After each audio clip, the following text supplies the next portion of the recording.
Assalamualaikum warahmatullahi wabarakatuh. Perkenalkan, saya Sabina Najma Nur Aulia dengan NIM akhir 074 dari kelas Psikologi 4B. Di sini saya akan membahas terkait materi psikologi gerontologi tentang perubahan kognitif pada lansia dalam perspektif psikologi dan juga Quran Suci An-Nahl ayat 70. Apa itu sih perubahan kognitif? Perubahan kognitif adalah transformasi dalam fungsi intelektual, efisiensi transmisi saraf di otak, serta kemampuan dalam menyelesaikan tugas yang memerlukan kecepatan berpikir dan daya ingat jangka pendek. Dengan kata lain, seiring bertambahnya usia, lansia mungkin mengalami keterlambatan dalam berpikir, kesulitan dalam mengingat informasi yang baru, serta berkurangnya kemampuan untuk memproses dan merespons informasi dengan cepat. Semakin bertambahnya usia, kognitif pada lansia akan mengalami penurunan fungsi yang disebabkan karena beberapa faktor, seperti usia, jenis kelamin, genetik, riwayat penyakit, aktivitas fisik, dan juga interaksi sosial, menurut Workshop Mojo di tahun 2016. Berikut adalah masing-masing penjelasannya. Yang pertama adalah usia. Seiring bertambahnya usia, fungsi otak akan mengalami kemunduran akibat degenerasi sel-sel saraf dan berkurangnya efisiensi transmisi sinyal otak. Yang selanjutnya adalah jenis kelamin. Beberapa penelitian menunjukkan bahwa wanita cenderung memiliki risiko Alzheimer lebih tinggi, sementara pria lebih rentan terhadap demensia vaskular akibat penyakit jantung dan tekanan darah tinggi. Yang ketiga adalah genetik atau faktor keturunan.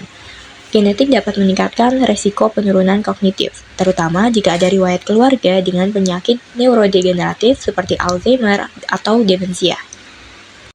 Yang keempat, ada riwayat penyakit. Penyakit seperti diabetes, hipertensi, stroke, dan penyakit jantung dapat merusak pembuluh darah di otak, yang kemudian akan berdampak pada penurunan fungsi kognitif. Yang kelima adalah aktivitas fisik. Kurangnya aktivitas fisik dapat menghambat aliran darah ke otak, meningkatkan risiko penyakit kardiovaskular, dan mempercepat penurunan kognitif. Dan yang terakhir adalah interaksi sosial. Isolasi sosial dan kurangnya stimulasi dari lingkungan dapat menyebabkan depresi dan mempercepat penurunan fungsi kognitif. Selanjutnya, dampak penurunan fungsi kognitif. Dampak penurunan fungsi kognitif pada lansia dapat mempengaruhi produktivitas dan mempengaruhi tingkat kemandirian, menurut Zulfita 2010. Selain itu, penurunan fungsi kognitif pada lansia berasosiasi secara signifikan dengan peningkatan depresi dan memiliki dampak terhadap kualitas hidup yang buruk pada lansia.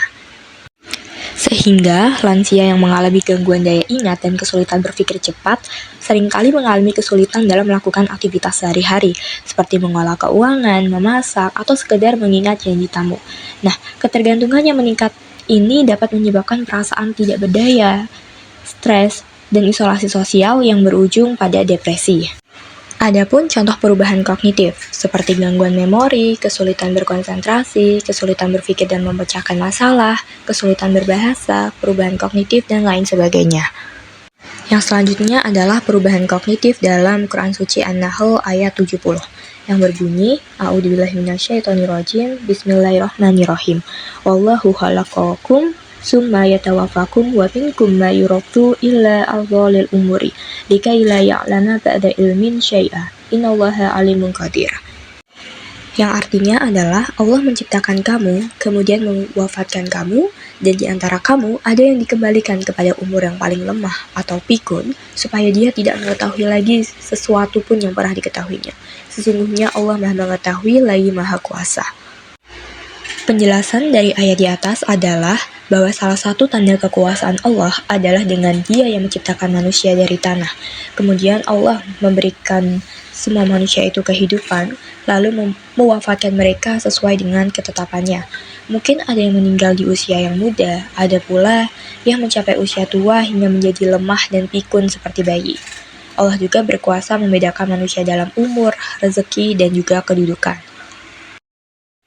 Kemudian, dalam Islam, jiwa manusia terdiri dari jiwa mutmainnah atau jiwa yang tenang, jiwa lawamah, berjuang, dan jiwa amarah atau cenderung buruk. Menurut Zulkarnain dan Fatimah tahun 2019, lansia yang mengalami penurunan kognitif sering berada dalam fase jiwa lawamah atau jiwa yang berjuang, di mana mereka menghadapi kebingungan akibat kehilangan daya ingat. Oleh karena itu, pendekatan spiritual seperti zikir dan sholat dapat menjadi terapi psikologis yang menenangkan hati. Oke, baik teman-teman, mungkin itu saja materi yang bisa saya sampaikan. Untuk semua kekurangannya, saya mohon maaf sebesar-besarnya dan terima kasih atas perhatiannya. Wassalamualaikum warahmatullahi wabarakatuh.